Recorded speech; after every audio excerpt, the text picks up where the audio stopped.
ओम नमो भगवते वासुदेवाय। जय श्री कृष्णा। राधे राधे। आप सभी को कार्तिक मास की बहुत बहुत मंगल बधाई हो।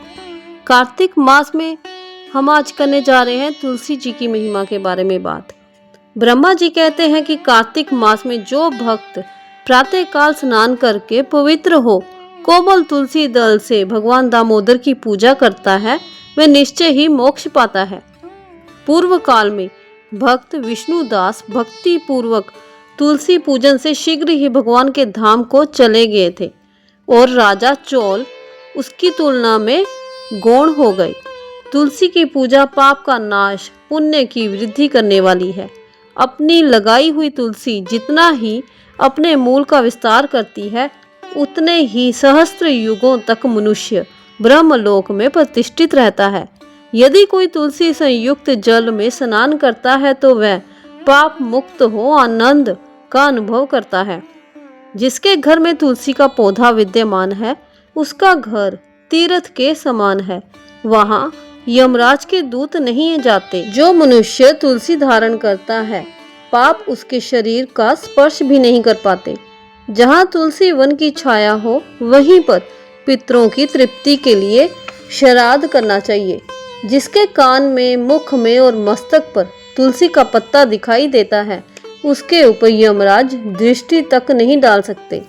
प्राचीन काल में हरिमेधा और सुमेधा नामक दो ब्राह्मण थे। वे जाते जाते किसी दुर्गम वन में परिश्रम से व्याकुल हो गए। वहां उन्होंने एक स्थान पर तुलसी दल देखा। सुमेधा ने तुलसी का महान वन देखकर उसकी परिक्रमा की और भक्ति पूर्वक प्रणाम किया। ये देख हरिमेधा ने पूछा कि तुमने अन्य सभी देवताओं व तीर्थ व्रतों के रहते तुलसी वन को प्रणाम क्यों किया? तो सुमेधा ने बताया कि प्राचीन काल में जब दुर्वासा के शाप से इंद्र का ऐश्वर्य छिन गया तब देवताओं और असुरों ने मिलकर समुद्र मंथन किया तो धन्वंतरी रूप भगवान श्री हरि और दिव्य औषधियां प्रकट हुई। उन दिव्य औषधियों में मंडलाकार तुलसी उत्पन्न हुई जिसे ब्रह्मा आदि देवताओं ने श्री हरि को समर्पित किया और भगवान ने उसे ग्रहण कर लिया। भगवान नारायण संसार के रक्षक और तुलसी उनकी प्रियतमा है, इसलिए मैंने उन्हें प्रणाम किया है। सुमेधा इस प्रकार कह ही रहे थे कि सूर्य के समान अत्यंत तेजस्वी विशाल विमान उनके निकट उतरा।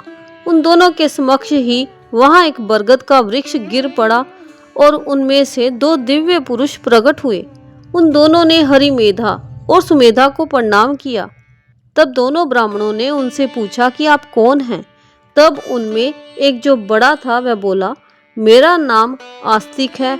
एक दिन मैं नंदन वन में पर्वत पर क्रीड़ा करने गया था तो देवांगनाओं ने मेरे साथ इच्छा अनुसार विहार किया। उस समय उन युवतियों के हार के मोती टूटकर तपस्या करते हुए लोमश ऋषि पर गिर पड़े। ये देखकर मुनि को क्रोध आया। उन्होंने सोचा कि स्त्रियां तो परतंत्र होती हैं, अतः ये उनका अपराध नहीं, दुराचारी आस्तिक ही शाप के योग्य है। ऐसा सोचकर उन्होंने मुझे शापित किया। अरे तू ब्रह्मा राक्षस होकर बरगद के पेड़ पर निवास कर।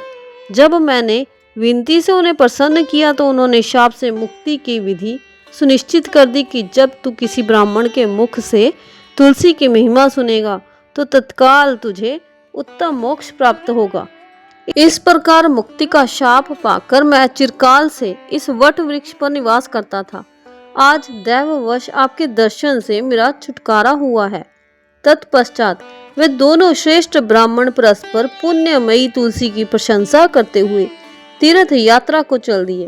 इसलिए भगवान विष्णु को प्रसन्नता देने वाले इस कार्तिक मास में तुलसी की पूजा अवश्य करनी चाहिए।